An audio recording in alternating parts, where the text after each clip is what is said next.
জিয়ার সৈনিক, জিয়ার সৈনিক, এখন লড়াই করো। কে বলে রে জিয়া নাই, কে বলে রে জিয়া নাই, এক জিয়া লোকান্তরে, এক জিয়া লোকান্তরে।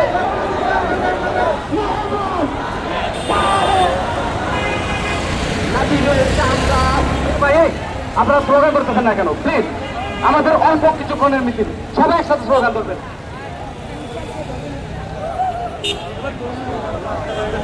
বাংলাদেশের যাচ্ছে, বিএনপি করে যাচ্ছে।